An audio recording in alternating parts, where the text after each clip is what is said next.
Good evening and welcome to our webinar this evening called Caring for Older Cats. Tonight's webinar is in association with Feline Friends and the Webinar Vet. This is our second webinar of 2018 with the Feline Friends Academy. And for those who don't know, the Feline Friends is a registered charity dedicated to relieving the suffering and distress of cats which are in need of care and attention. So it is a great charity and one that does absolutely fantastic work. All the trustees support it and they do fantastic work in research as well. So we're delighted you're able to join us for tonight's webinar. We've got a great speaker tonight. So I'm just going to introduce our speaker, Sarah. Sarah was graduated from the University of Bristol in 1993, where she also did her residency in feline medicine and PhD. So we've got an absolutely fantastic specialist with us tonight. She is an RCVS specialist in feline medicine and enjoys seeing a mixture of first opinion and referral feline patients. Sarah is especially interested in the care of geriatric cats, and her company conducts clinical research via specialist clinics she runs at Edinburgh Vet School and online questionnaires submitted by cat owners. She's written a number of books for cat owners and veterinary professionals, including Caring for a Cat with Chronic Kidney Disease, Caring for a cat with Hyperthyroidism, and Caring for a Cat with Lower Urinary Tract Disease. So for those of you who've joined us previously, you'll know that if you want to ask any questions, we do actively encourage that. And all I'd ask you to do is pop it in the Q&A box at the bottom of your screen. And then at the end of the webinar, I will be asking Sarah some of those questions. So please do get involved. Sarah said she's happy to ask as many questions as possible. And I will give out a prize to anyone who manages to ask a question which stumps Sarah, because we always like it when we put the presenter on the spot. Also, it'd be great to know who we've got with us today and where you're logging in from. We have people from all around the world join us on these webinars, and it's really great to get a flavour of where you're all listening in from. So please do share with us your locations, and don't make us too jealous, please, if you're on a beach somewhere in Hawaii. But without further ado, I'd like to hand over to Sarah, who's going to be going through the webinar, Caring for Older Cats. Over to you, Sarah. Thank you very much, and thank you all for choosing to listen to this webinar. I really hope that you're going to find it an interesting and helpful around 40 minutes of your time, focusing very much on an area of great passion for me, which is the older cat. And I would also like to thank Feline Friends for their sponsorship of this, making this webinar possible. And I hope you'll tune into the other webinars that are being offered in this series. You've already heard a lot about me, and this slide is really just a summary of what's already been said. And the only thing really I'd like to add to that is that firstly, there is actually a book, Caring for an Elderly Cat, which has been published since I think I provided my biography for the Webinar Vet. So that you can see in the red circle on this slide, and is a book that was co-written by myself and a behaviourist called Vicky Halls, who you may well have heard of. She's an extremely well-respected feline behaviourist working in the UK. And the other thing I would like to do is really just encourage you to visit my website, vetprofessionals.com, where you can find, as well as the books, which we sell in both print and electronic form, you can also find a lot of information which is free to access in what we call our helpful info section. There are some videos, there are some technical guides, some aimed at the veterinary professional, some aimed at the pet owner, but they're all free to access. You do need to register to be able to do that, but it is, as I say, completely free of charge. And then, as has already been mentioned as well, we do conduct quite a lot of research through the website in the form of online owner surveys in particular. And we have got a couple of online surveys that are currently open that I would like to draw your attention to.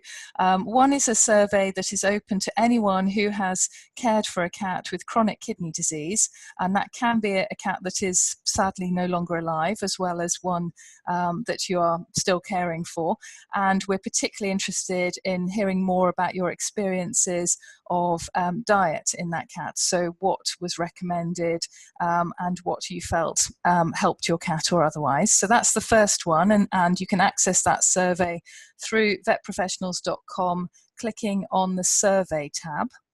And the second one, which is also available on that same page, is actually a little bit of a competition, but we're trying to get some videos of owners giving pills to their cats at home. So in the home environment, these can be with commentary or without commentary, but really just to show different tactics and techniques for successfully giving pills to cats that we would plan to use educationally. So not for any profit to us, but to be able to use in presentations like this on our website, and sharing with others as well. So if you have a cat that you're having to give medication to frequently and would like to help, we would really love to see a video from you. And any questions at all, please feel free to ask me either directly through my email address, which I will put on the last slide as well, or through the contact button of vetprofessionals.com. But the topic for tonight is really about older cats specifically. And I think the first question it's useful to consider is really, well, when should we think of a cat as being old? And when answering this question, I like to look at this chart, which was developed by a UK charity called International Cat Care. Their website I've included on the right-hand side of the slide. And iCat Care devised this chart some years ago now to show the different life stages of cats that we have. So kittens are obviously the youngest cats, and you can see the different life stages on the left-hand side, from kitten through to geriatric. We then have in the next column the age of cat that corresponds to those different life stages. So again, a kitten is from 0 to 6 months of age, junior 7 months to 2 years, and so on. And then in the right-hand column, I think very usefully, a human equivalent. And when we're thinking about old cats, the older cat, we're really focusing in particular on the senior and geriatric life stages. So this is the two bottom rows of this table, if you like, the cats aged 11 years and over, which, as you can see, corresponds to a person aged 60 years and above. So this is really the age category that we're looking at. And many of you will know that there are a lot of cats all around the world now that are living to more and more advanced in age. So it's really not unusual, certainly in the UK, to see 20 or 21-year-old cats. The oldest cats that I've seen, I think, was 28 years old, and that's still pretty rare. But thankfully, we are seeing a lot of older cats come through, which is great. And I think that's largely due to better care, better diet, and better availability of treatment for some of the illnesses that I'm going to be talking about this evening. As our cats get older, just like ourselves, there are changes that can happen, normal age-related changes, what we would call physiological changes, but also there are certain diseases, pathological changes that can occur, in particular in older cats, some illnesses which unfortunately are more common in older cats than younger cats. If we first of all look at some of the physiological changes that happen when our cats age, you can see some examples on this slide and the next slide. So, for example, older cats tend to have a reduced sense of taste and smell, which may mean that they become a little fussier with their food, perhaps turn their nose up at a diet that they were previously quite happy to eat. And often cats actually, I think, are very good at training us as their carers to say, nope, that's not up to scratch. You need to find something a bit better. And we often will respond by obediently going out and buying perhaps a more premium cat food that suits them better. If that cat, however, is in a very busy household and their reduced taste and smell perhaps is not picked up on because there are other cats hoovering up any leftovers, then there is the possibility that our older cat could lose weight as a result of that. But generally, as I said, our cats are quite good at training us to feed them a diet that they're happy to eat. You can see also, looking down the slide, there are other changes, for example, relating to bone and muscle and joints, so making mobility problems a little bit more likely, arthritis in particular, which we will talk about specifically later on.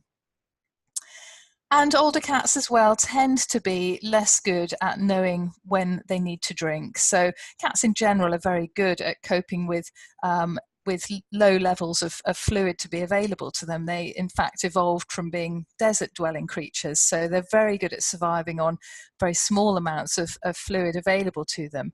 But in the older cats, some diseases make them a bit more vulnerable to losing too much fluid, and unfortunately, as I've put here, they often aren't as good at recognizing when they should drink, which can leave them a little bit vulnerable to becoming dehydrated if that's not supported. So we'll talk a little bit about that later on as well.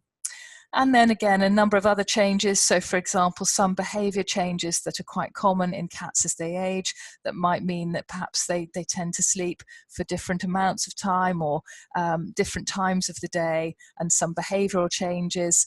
So I'll talk a bit later about cognitive dysfunction, the cat equivalent of Alzheimer's disease as well. And lastly, skin, coat and nail changes are all possible there as well. For the mature life stage, the cat that is aged 7 to 10 years, these changes generally are only starting to happen, and the cats generally in this age category are still quite well, and in fact more vulnerable to gaining weight than losing weight. So any of you that have a cat in this category, and in particular if it is a little bit overweight, might be interested to hear that the next Feline Friends webinar, I believe, is looking at that topic. So cats generally in the mature age category don't really cause too much concern with respect to these health problems, but certainly those senior and geriatric cats, the cats aged 11 years and over, are the ones that are most vulnerable to some of these age-related changes becoming more of a problem, and in particular some of the areas that I've highlighted here, so problems with nails, behavioural changes for example. And they tend to be much more vulnerable to weight loss rather than weight gain, so we need to keep a closer eye on that. And they are also more vulnerable to some of these older cat illnesses, which I will be talking about. So firstly, what general tips would I give you for maintaining health in your older cat? Well, the first thing to talk about, I think, really is the nails, because very commonly as a vet, and any vets or vet nurses listening will also very much know this, we see that older cats have more problems with their nails, partly because they tend to be less active, so they're not scratching and wearing down their nails as much, but also their nails are less easily retracted and less easily shed in the older cats. So they tend to stay there for longer, become very thickened, and in some situations can actually grow round into the foot pad, which, as you can imagine from that left-hand picture at the bottom, could be extremely painful for the cat. But in fact, often, because this tends to happen in the cats that are least active to start with, it may not be actually easily noticed by their carer, because they're used to seeing their cat not move around very much, and perhaps haven't spotted that this problem is there. So I would encourage you, when you're sitting with your cat at a quiet time, just have a little look at the nails, and if you think they look at all thickened or overgrown, definitely consult your vet or vet nurse for advice on trimming them. And most vets and vet nurses will use nail trimmers like the ones shown in this picture, which are quite fine and delicate, and we can trim the nails so that we remove that excess nail without hurting the cat in any way. So this schematic diagram on the left is of a nail, but the red bit is what we would call the quick. This is where all the nerves and blood vessels are, and of course we want to make sure we don't cut there. If, like this cat in the picture, you have a cat that has a non-pigmented nail, so it looks white, you can actually see the red of the quick, and you can cut along that dotted line on the diagram to just below the quick.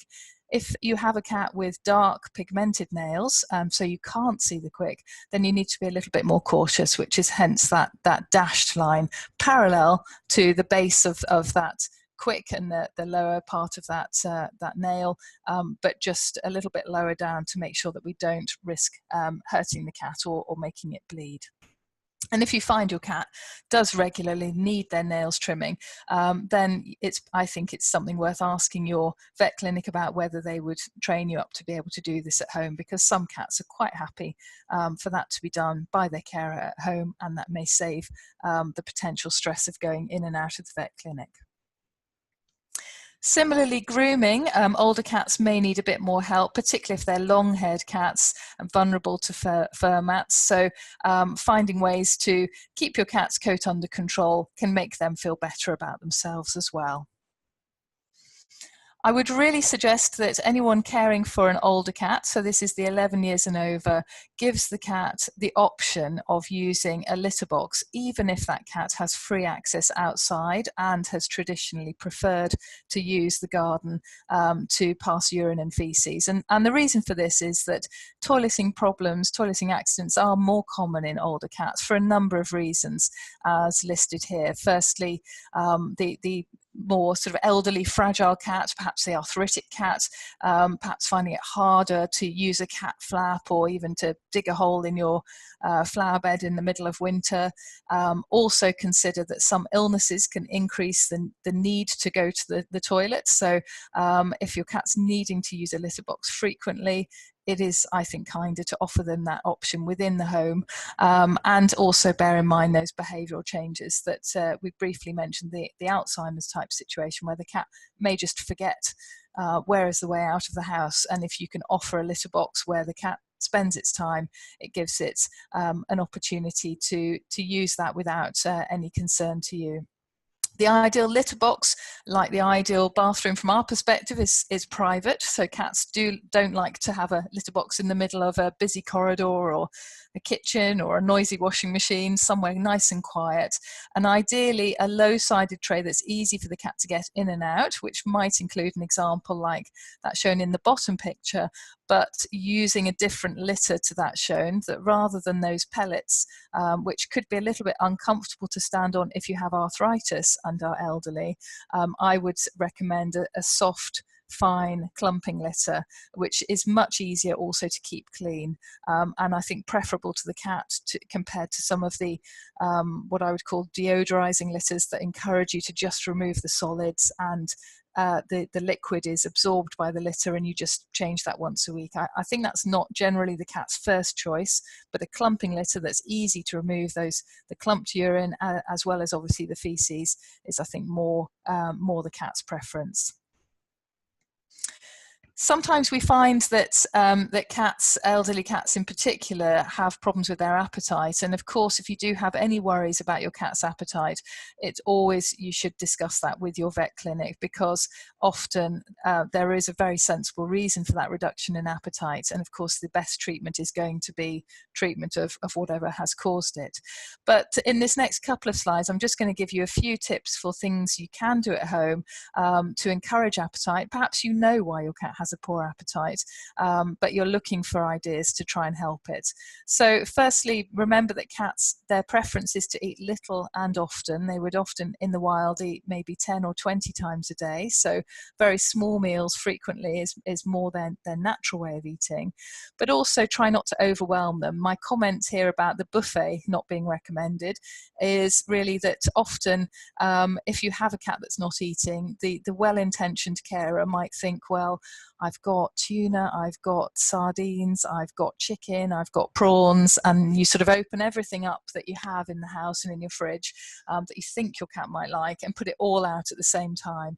But if your cat's not feeling very well, that can be quite overwhelming and in fact can be counterproductive. So better to really offer just one or two things at a time, and if the cat's not interested, take them away. Cats generally prefer eating out of metal, glass or china compared to plastic, which can sometimes taint the taste of food or water. And they also don't like their whiskers touching the sides. So a very shallow bowl or a saucer is preferred to a bowl that the cat would have to put its head into. And ideally, again, like the litter box, you want a nice quiet location, but also away from other resources like water and litter. Sometimes warming the food slightly can be helpful because cats are used to eating their prey when they catch mice at body temperature or just below that. So warming the food slightly can help. Trying popular foods, of course, things like chicken or prawns can be useful. Sitting with the cats, hand feeding, grooming your cat, talking to it and reassuring, all these things can be helpful. In elderly cats, particularly those with arthritis, raising up the food bowl can be useful, because some of these cats can find the crouching posture, which we normally expect a cat to adopt to eat food at ground level, can actually be quite uncomfortable if you have arthritis affecting your spine, your shoulders, your elbows, for example. So lifting up the food bowl, as shown in this bottom picture, can be a little bit more comfortable. And some other tips as well on the bottom of the slide.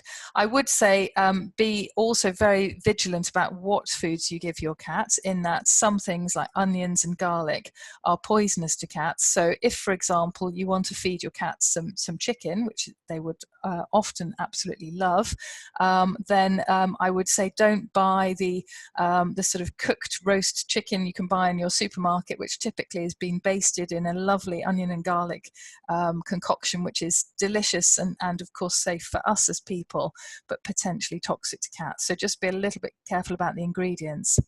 And from a veterinary perspective, also be aware that there are some medications that can help support appetite. And there's a medication called mirtazapine, which I've put at the bottom here, which is unfortunately not officially licensed as a treatment for cats. It's a human medication, but it can be used. We know a lot about it in cats, and it's often very safe and very effective as an appetite stimulant, and also an antiemetic and anti-sickness drug in cats. So always speak to your vets about the options. If you're worried about your cat's appetite, there are plenty of things that can be done, and even beyond what I've put on this slide as well. I also mentioned that cats, elderly cats, are not so good at drinking, so it's useful, I think, to know in general what we can do to encourage drinking, which includes some of the same comments about the type of bowl. So generally cats prefer drinking out of metal, glass or china bowls rather than plastic.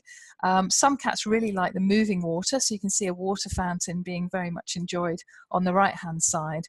And I have a document on my website. In the helpful info section, you'll see free downloads, and there's one on how you can encourage fluid intake in a cat, particularly aimed at owners of cats with kidney disease that are vulnerable to dehydration, but also relevant for those owners of cats with lower urinary tract problems, where often part of the successful management involves encouraging the cat to drink more and produce more dilute urine.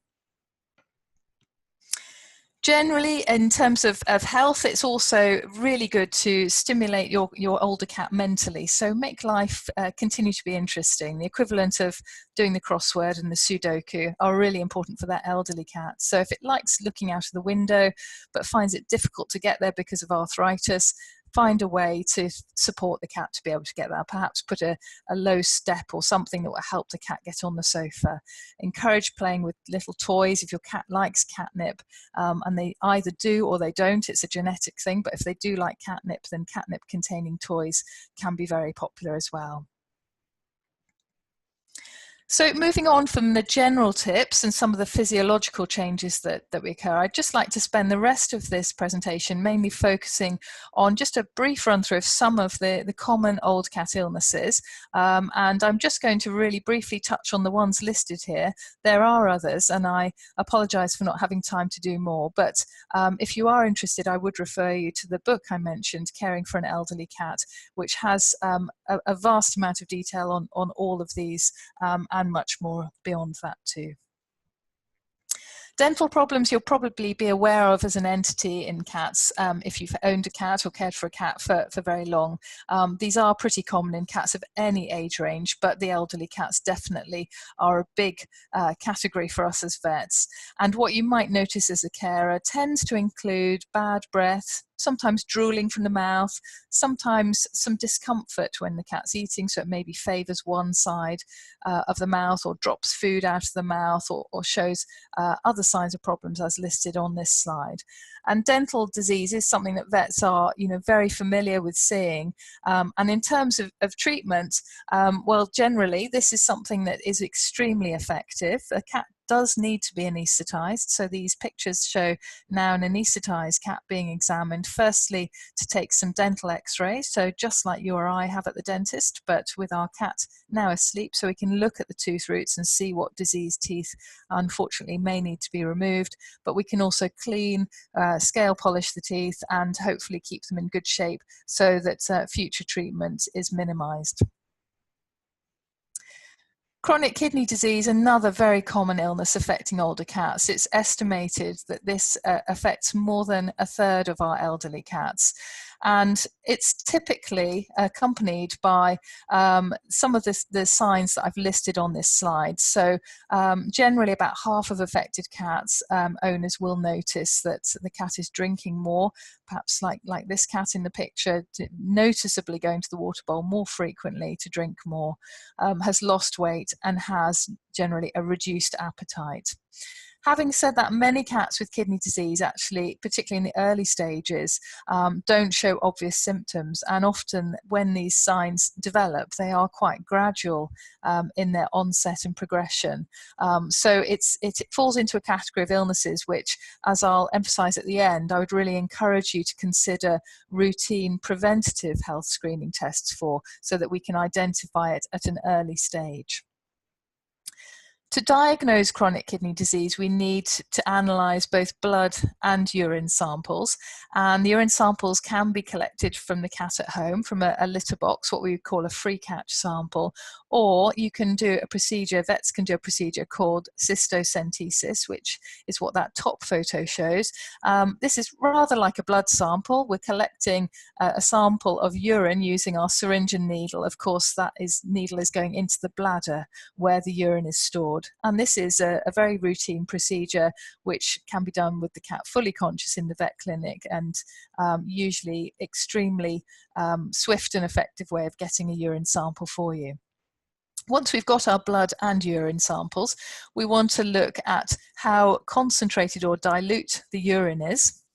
Cats with kidney problems tend to have quite watery, dilute urine. So when we look at what we call the specific gravity, or the USG, we find that's lower than we would want it to be. And in addition to that, our blood tests will typically show that there are higher levels of some of the substances that the kidneys normally excrete, because one of the major functions of the kidneys is to excrete waste products. And we tend to look mainly at substances like urea, creatinine, and a newer test which is called the SDMA assay. These are all things that normal, healthy kidneys get rid of. Once we've diagnosed kidney disease, often other tests are helpful to assess in more detail the severity of disease and complications and so forth. And you can, as I've said, collect a urine sample from your cat at home, and this is often really helpful in those preventive health screening tests as well. So again, another item where you might find it interesting or useful to look at my website for the download on how to collect a urine sample from your cat at home, and your vet practice will be able to supply you with a kit. The cat core kits are non-absorbent cat litter, which you put into an empty, clean litter tray. You confine your cat in the room with that litter containing these non-absorbent beads. Once the cat has urinated, you can tip up the tray and collect a sample and bring it into your vets for analysis. And most elderly cats actually will very much be straightforward to collect a sample in this way. They don't seem to mind using this slightly funny litter in their cat tray. Once we've diagnosed kidney disease, we do move into obviously discussing treatment. And this is an illness where there have been a huge number of advances over the years. And whereas certainly 20 years ago, often when we diagnosed CKD, it was quite depressing. The cat may not live for much longer. Nowadays, the majority of cats in which we make this diagnosis actually live for several years with a really good quality of life, and often to the extent where you wouldn't really know the cat had anything wrong with it if you weren't the owner and knew all about the tests that have been done. So this is really, there's been an awful lot that's changed with respect to our ability to manage this. I've written a book that you might find helpful if you're interested in this topic, but in general, the key strategies certainly involve feeding, if possible, a special what we call a kidney diet or a prescription diet aimed at cats with kidney disease. These have been proven to help cats with kidney problems live a much better quality of life and also live for longer. Phosphate binders also can be helpful in behaving in a similar way to that kidney diet, in limiting the amount of this substance phosphate to a cat with kidney disease, because we know that cats with seek able to excrete phosphate, so they can be a useful tactic. And more recently, there's been a lot of interest in medications which suppress the renin, angiotensin, aldosterone system, which I've abbreviated to RAS here. And this is something where information emerging all the time, really, to hopefully give us some hope that we might be able to stabilize our cat's kidney disease for longer by using these sort of products, particularly for certain categories of kidney disease. And if you have a cat with kidney disease, I would say talk to your vets about whether they think your cat is a suitable candidate for this sort of treatment. All cats with CKD are vulnerable to a number of symptoms as a result of their kidney disease, and there are therefore symptomatic treatments that can really help with their quality of life. So, for example, if your cat with kidney disease is suffering from anemia, a lack of red blood cells, there are some very effective treatments that can help with that. Similarly, there are appetite stimulants for cats with very poor appetite, treatments for sickness, treatments for high blood pressure. So there's a lot that can be done to support cats suffering from this, and it need not be a depressing diagnosis anymore, in my opinion. Moving on to another condition, hyperthyroidism is another old cat condition that we see a lot of. Most of the affected cats that we see are over the age of 10, and it's estimated to affect about 10% of the cat population in this age category. So less common than kidney disease, but still important. And cats with hyperthyroidism have an overactive thyroid gland, which is producing too much thyroid hormone. The thyroid hormones act on all of the cells of the body and have a large number of effects, which include weight loss, which I think you can see quite clearly in both of these photos of Chico and Anna. Also, often cats will have quite a poor coat and can be quite irritable and anxious, which I think Anna is showing some signs of, even though this is a still photo. Other signs you might notice, well, typically these cats actually have a really increased appetite. So it's one of a very small number of conditions where a cat seems to be eating you out of house and home and yet is losing weight. And if ever you have that combination of signs, then your vet will probably be inside thinking, oh yes, because there's really mainly 5 or 6 possibilities to consider there. And we can work through those and hopefully identify what the cause is in your cat. And actually a lot of those causes are treatable as well. Other signs, as we've mentioned, behavioural changes, gastrointestinal signs like vomiting and diarrhoea, some increase in thirst as well, and also from a behavioural perspective, vocalising at night, quite commonly seen with this condition too. Cat that sort of yowls in the middle of the night with apparently no reason for that. How do we diagnose it? Well, we listen obviously to what you tell us about your cat. So there are clues in what we would call the history. We then examine the cat and we look for clues there, which include being able to feel the thyroid, what we would call a goiter. And that top photo shows me feeling for a goiter in a cat. And normal cats, you shouldn't be able to feel the thyroid, but if you can feel the thyroid, it certainly raises the suspicion of the possibility of this disease. It's not diagnostic. We still need to do confirmatory tests, but it definitely makes us suspicious. Often as well, hyperthyroid cats will have a very fast heart rate and a heart murmur, and they may have high blood pressure. There are also often clues on our routine blood tests, and then to confirm the diagnosis, generally we only need to do one test, which is called a total T4 test, which is measuring blood levels of one of the thyroid hormones, thyroxine, and that typically will confirm the diagnosis. In some cats, the goiter actually you can see, and this bottom picture is a cat that's actually being prepared for surgical treatment. So this cat's been anaesthetized, and if you look within that red oval, you can see actually 2 thyroid lumps, which we could feel, but you can actually now see them because that patient has been clipped and prepared for surgery. This is another topic where I have a book. So if this is of interest to you, the Caring for a Cat with Hyperthyroidism book is the one for you, and you can learn more about that, everything to do with hyperthyroidism in that publication. From a treatment perspective, there are some reversible options, so options that need to either be given for the rest of the cat's life or until you pursue a curative treatment. And those reversible options include antithyroid medications, which are typically in liquid or tablet form, or feeding a special diet which has very low levels of iodine in it. And because iodine is needed to make the thyroid hormone, that diet can be effective in managing hyperthyroidism. The curative options are either to remove the thyroid, which is what's happening in this bottom photo, where you can see a surgical picture of that thyroid about to be removed. But also another option, which is done in people with this condition, is radioiodine. And this involves typically giving an injection of radioactive iodine to the cat, similar to their vaccination injection. And that iodine then concentrates in the thyroid and leads to local radiotherapy. And this is a very effective treatment, but unfortunately only limited to some specialist centres. It's not available as a routine treatment at every vet practice. What's the long-term outlook for a cat with hyperthyroidism? Well, generally it's very good, depending on how long that cat's had the condition. The earlier you can treat it, the better.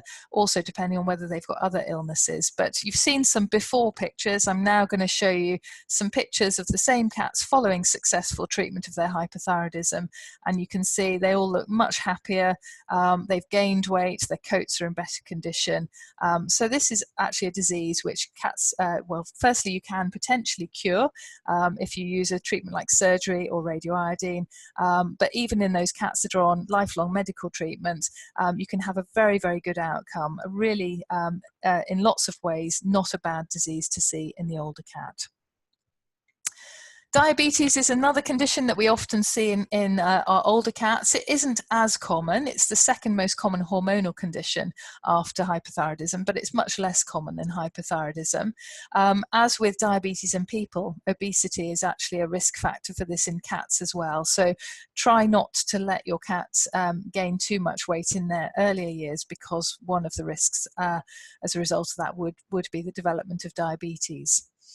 If your cat does develop diabetes, then again, you will, a bit like the hyperthyroidism, notice that they tend to have a very good appetite, but they're losing weight. So that's one of the big clues of this. The second big clue is that they are extremely thirsty, much thirstier than a cat with hyperthyroidism. Diabetic cats may drink half a litre of water every day, so really huge amount for a cat to drink. Otherwise, they're normally quite bright and happy and cheerful, so it doesn't drag them down too much, as it were. But there are some complications that can be seen, such as hind limb weakness due to a neuropathy. And this example at the bottom here is of a cat that had a neuropathy related to the diabetes, and you can see is unable to stand up properly in the back legs. The hocks are touching the examination table. Diagnosis of diabetes requires collection of both blood and urine samples again, and what we're looking for is a high blood sugar level and also sugar glucose in the urine, which is what we can see in this bottom dipstick result, where we should have a negative result in a healthy cat, which would involve that bottom pad being that sort of pale green, but we've got a very strong positive, a very brown colour, due to a lot of glucose being present there. Treatment for diabetes can be very effective, generally involving a combination of dietary management, and cats generally respond best to a low carbohydrate diet, and insulin therapy, and can do extremely well, although it can take some time to stabilize them. So it's not an easy condition to manage. High blood pressure, something you will, I know, have heard of affecting people, does affect cats as well. And we've come to recognize over really the last 20 years in particular that this is quite common, possibly, I would say, affecting a fifth of geriatric cats, so quite a large number of cats. But most of the cases we see of cats with high blood pressure, it's actually associated with another disease. So, for example, about a third of cats with kidney disease have high blood pressure, and about 15% of cats with hyperthyroidism have high blood pressure. So it's really important that we check blood pressure in cats with these known diseases with a known association. Hypertension in cats, as with people, often referred to as a silent killer. What that means is that the cat might not actually show obvious signs of their high blood pressure. But some of the changes you can see would include problems with eyesight. So if your cat certainly appears to be suddenly blind, bumping into objects, that is an emergency. Often the cause is high, but if you are lucky and diagnose and treat that quickly, your cat may regain some of their eyesight. But also treatment's still important even if they remain blind, because you will protect them from future damage, which could include bleeding around the brain, which would be extremely serious as well. Behavioural changes often quite common as well in cats with high blood pressure, and these may mimic signs of senility. So if your cat's behaviour is a little bit doolally, then one of the things to test for would be high blood pressure. Hyperthyroidism would be another. And to diagnose this, we assess the cat's blood pressure by measuring it as shown in the top picture using a Doppler machine. We also look at the eyes for evidence of damage to the eyes, because they commonly are affected. And there is a licensed vet treatment for high blood pressure, which is extremely effective and really straightforward for the cat to have as well. So that, again, ultimately not a bad diagnosis for your cat to have. Cognitive dysfunction, the cat equivalent of Alzheimer's, similar to Alzheimer's in people, very common in cats. The older the cat is, the more likely it is to have some of these changes. Microscopically, there are some similarities and differences with Alzheimer's, so it's not the same disease. It is a cat disease, but there are a lot of similarities. So as you can see here, the sort of behavioural changes, forgetfulness, having toileting accidents, change behaviour, all very much a feature in the cat side of things as well.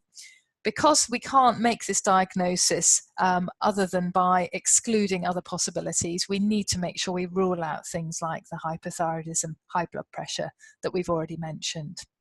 And unfortunately, at the moment, there's not a medication that helps with cognitive dysfunction syndrome, but there's a lot we can do to help our cat in terms of its environment, to support it, to make it feel less anxious. So making sure the cat has all the facilities it needs, it can see them easily, that it doesn't feel in any way threatened or vulnerable. So for example, some of those changes at the top of the slide, but also having some Feline, which is a synthetic pheromone that cats, it's a synthetic version of the pheromone that cats produce in their cheeks when they rub on the wall and rub on you to say, yeah, I'm happy here, this is a place I feel secure. Well, we can actually now buy that as a synthetic preparation, a plug-in diffuser that will help the cat to feel reassured in their home environment. And hopefully also feeding a good quality diet with plenty of antioxidants can help as well. So feeding I would say a senior diet or geriatric diet, or considering some of the supplements that are available for elderly cats can be helpful there. Osteoarthritis, also known to be very common in cats, and certainly if you look at X-ray studies of older cats, you will see that it affects more than 90% of cats over the age of 12, so it's extremely common. Not all of those cats that have X-ray changes will be severely impaired by their arthritis, but many of them will be impaired to a degree, and so it's worth knowing what to look out for as signs of that. And cats actually are very good at hiding signs of discomfort, so you need to look at them very carefully in terms of, firstly, is their gait, their way of walking and moving, still as fluid and feline as you would expect, or has it become more stiff and stilted? But also, is your cat's behaviour changed? For example, if the cat in the past used to always sleep on a bed upstairs, but now doesn't use the stairs at all, perhaps that's actually because it finds stairs difficult. Also, do you see any hesitation or reluctance in your cat to either jump or climb? And any signs of discomfort in the way of it being perhaps more grumpy or grumbling when you pick up your cat in a certain way. So all of these things can give you a clue. Diagnosis, often because this is elderly cats we're dealing with, we make on the basis of what signs you've spotted in our examination in the consulting room, but x-rays of course can be done to confirm the disease. And the clinic that I visit has done something innovative with their cat consulting rooms, which I thought would be interesting to share with you. So what they have done is actually built some steps into the side of the consulting room wall, as you can see here, and that when the cat is weighed, as shown by the cuddly toy on the left-hand side, it then has the choice of whether to leap off that work surface, if it's a young kitten, for example, or if it's an older cat, it can choose to come down the steps, or it can choose to stay obviously at the top and wait to be lifted off. But in fact, what we find is that most elderly cats do voluntarily choose to just tootle down the steps, so we can get a little idea of their mobility. And I have a couple of videos now to share with you, which hopefully the technology will work seamlessly for. This first one shows Gandalf showing actually very good mobility. I think coming down the steps, you can see his owner has a little treat for him. But in fact, I would say you don't really need, as a clinician, to have a treat. It's nice to have a treat, obviously. But most of the cats do choose to come down spontaneously, as you can see in this example. And this just shows a different case. We've got Cookie here now, who's just a little bit more reluctant to come down, showing, I think, some tentativeness in terms of putting down those back legs, just thinking about things a little bit more, not terribly impaired, but perhaps taking a little bit more care. And through doing these observations and talking obviously to the carers, hopefully we can highlight what to look out for at home as well. There's a lot we can do to support cats with arthritis. So by making life easier for them, providing low-sided, easy access litter boxes, for example, raising the food and water bowls, as we talked about earlier on, having a comfy bed like this one, which was just a pillow on which I placed a heated pad, one that could be left plugged in 24/7, and then a nice fleecy blanket, and my cat could just stroll on and stroll off the bed. Beyond that, there are some veterinary things as well that are worth considering. So there are special diets where there is some good data to show that they can actually help some cats with mobility problems. They're supplemented in some of the things we mentioned earlier on. So helping the antioxidants, helping reduce further damage, and chondroitin and glucosamine, for example. You can also use those supplements separately.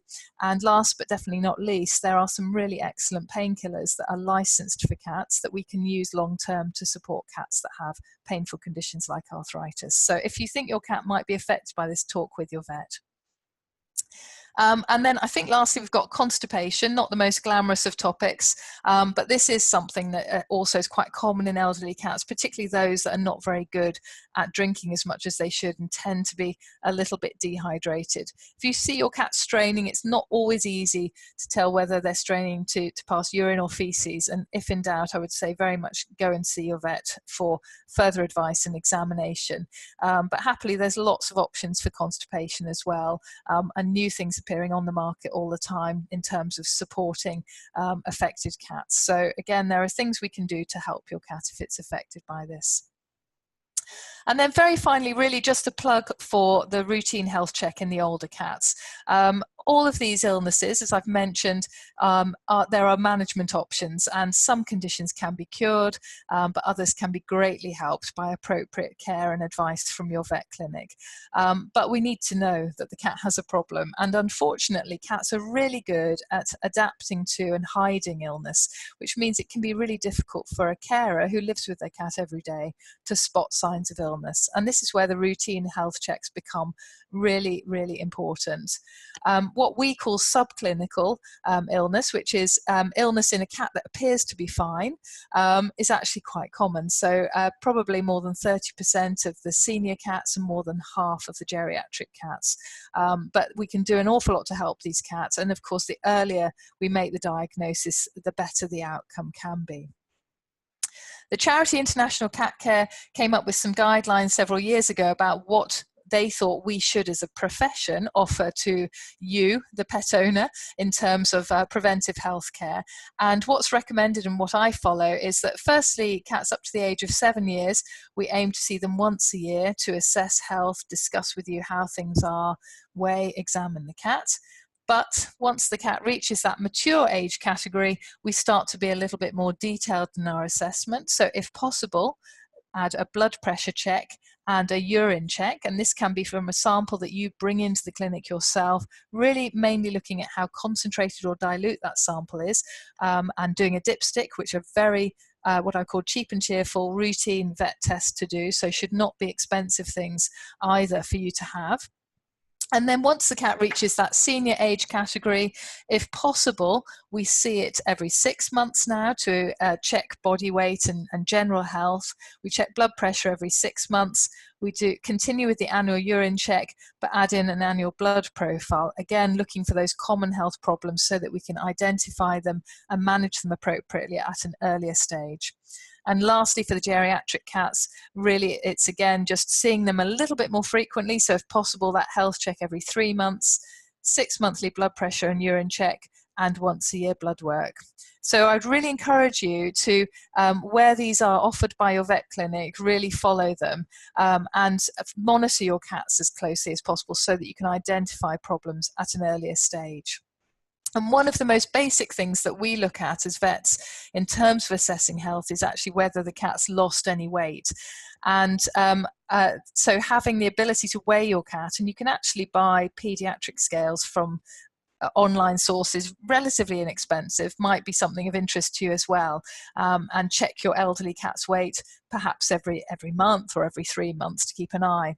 As a vet, we will look at whether there is a trend in the weight, so whether the weight is trending in a downward direction or an upward direction, and we also might look at percentage weight changes as an indicator of significance. If we perhaps see this cat every 3 or 6 months and there's been a change and we're wanting to know if that's significant, we can calculate the percentage weight change as shown on this slide. And actually the thing to highlight here is really that a small amount of weight loss, for example, a 4-kilo cat losing 200 grams, is actually quite a significant percentage of their weight. It's 5%. And if you scale that up to an adult person, as I've done here, you can understand why that would worry us, because if you have a 10-stone person losing half a stone, more than 3 kilos, you know that's not day-to-day fluctuation. That's a significant loss in weight, so it should be acted on. And we know that many illnesses do present with gradual weight loss. And here's another of my patients, Sonny, where you can see, firstly, we've got weight readings for several years. We've got the month and the year on the x-axis, and then we have the different weights on the y-axis. So you can see way back in 2012, he was more than 6 kilos, lost a lot of weight associated with dental problems. Put that weight on, I'll put some of that weight back on, but then more recently has been losing weight again. And if you look at some of the weights, you might think, well, 5.1 to 4.8, is that much of a difference in weight?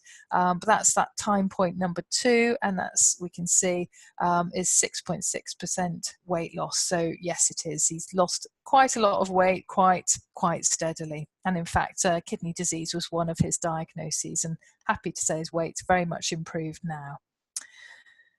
So my general tips are stay in touch with your vet clinic, follow the preventive healthcare guidelines that I've suggested to you here, and anything that your vet practice are offering, because I think that really does help to pick up these illnesses at an earlier stage. And also trust your instincts, a bit like doctors often say to parents, if you're worried about your child, trust your instincts. I would say the same for you and your cat. If you've seen a change in your cat and you're not sure how important it is, don't hesitate to ask your vet about it. They can reassure you that it's nothing to worry about, or they might say, actually, let's have a look at your cat, let's double check. So I apologise for running over a little bit there. I always get a little bit over enthusiastic when talking about elderly cats. Just a reminder of some of the resources available to you here. So the iCat Care website is a fantastic resource. Also my website's there, and screenshot below shows that helpful info menu and the free downloads that I mentioned at various time points. But thank you very much. If you have stayed the course, I hope you found this helpful. If you would like a PDF copy of the slides that I've used in this presentation, then drop me an email, and as long as you say that it's a Feline Friends webinar on elderly cats, I will know which presentation you're referring to and be able to send those back to you. Thank you very much, and I'll be happy to answer any questions now. Thank you very much for that, Sarah. That was fantastic, and some really great tips there for those people who own the elderly cats, to make sure they can keep on top of them and ensure that any ailments are treated quickly to prevent them from escalating. I'm glad to say we have got some questions, but I will give people a minute just to digest everything that Sarah said and think of any questions you do have, because we do have a few minutes to ask some. I'd like to see that people once again tuning in from all over the world. We've got Netherlands, France, Cheshire. I'm in Cheshire as well, so got a fellow couple of people from Cheshire, Wales, Scotland. I think even saw Mexico as well, so great, and Michigan in USA. So it's great to have you all with us this evening. First up, Sarah, we've got a couple of questions regarding renal and kidney. So the first one is Nicola wanting to know, is there anything that can be done while cats are younger? Oh, my question just popped down. Cats are younger to prevent kidney disease.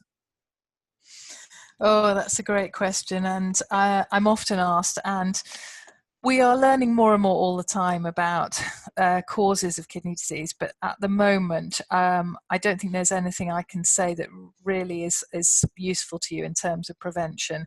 The main thing I would really emphasize is, as I have done in this presentation, is looking for those early warning signs, not delaying going in if you have a specific concern, and following that sort of preventive healthcare checks that I mentioned. But we don't know at this stage whether, for example, certain diets are better in terms of less cats suffering from CKD later in life. There's all sorts of things that people have considered, but I think we're not far enough along that line to be able to give you useful guidelines, I'm afraid. No problem. And then sort of going to the other end of the age scale, Linda's saying that she's got 3 renal cats aged 19 and 20. She's given them some subcut fluids to one, but can we do the drip fluid at home here in the UK? Yes, we can, and that is definitely something that I support where it's beneficial. And I think for those people who are not familiar with it, giving what we call subcut or sub-Q fluids is giving fluid under the skin, and this is something that can be done to support cats that are vulnerable or suffering from dehydration, which is very much a feature of cats with severe or moderately severe kidney disease. So it's a sort of treatment which I would say is not absolutely essential in every kidney case, because some cats, particularly in the earlier stages, are able to balance their fluid needs quite well. But for other cats where dehydration is more of a feature, giving these extra fluids at home can be a lifesaver. And in fact, we have a download on the website which is aimed at carers, which goes through how to do this at home and the sort of technique that I would recommend. So I would say for anyone who is a bit worried about their kidney cat, they think it is perhaps suffering from episodes of dehydration, very much speak to your vet about it. I think certainly it's relatively widely done in the UK now. I think it's fair to say though that North America was more sort of quicker to start this sort of treatment, but certainly I'd say quite widely used in the UK, and I'm sure many other countries as well. Fantastic, thank you for that. We've got a question here from, and they're asking, what's the mechanism by which peripheral neuropathy appears in diabetic cats? That too is an excellent question, and I'm not sure I can fully answer it, so you might have to award your prize to this person. Paolo, the prize is yours. Congratulations.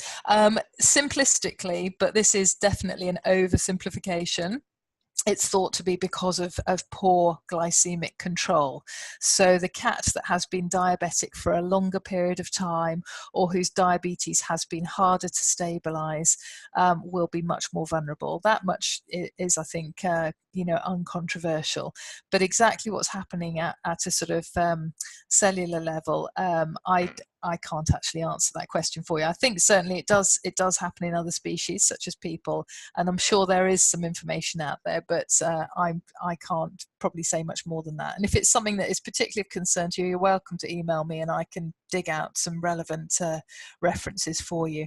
If you have a cat that does ever suffer from this, then successfully managing the diabetes can, in some cases, improve the neuropathy, but often it is quite a difficult thing to correct. In some patients, you never quite get things back. But I have to say that also many of the cases I've seen with this, it doesn't seem to really have a massive impact on the cat's quality of life. They seem to sort of get on with it. People have worried about whether it's painful, but I think that's also a little bit controversial. But if this is not answering enough for you, feel free to email me and I can do some more digging. No problem. Fantastic. Thank you very much. Question here from Greg. Greg's saying that, do you know what percentage of geriatric cats tend to have low potassium? The reason he's asking that is because from his own experience, he's got a 20-year-old cat who had a potassium of 2.9 mils with a poor coat. It was on meloxicam for arthritis. But then started taking a potassium supplement, which also contains vitamin B. And she's not needed meloxicam any longer. It's improved the coat, and it's from something being a daily occurrence in terms of taking treatment, she only needs it now once a week. So have you come across any sort of correlation between the two?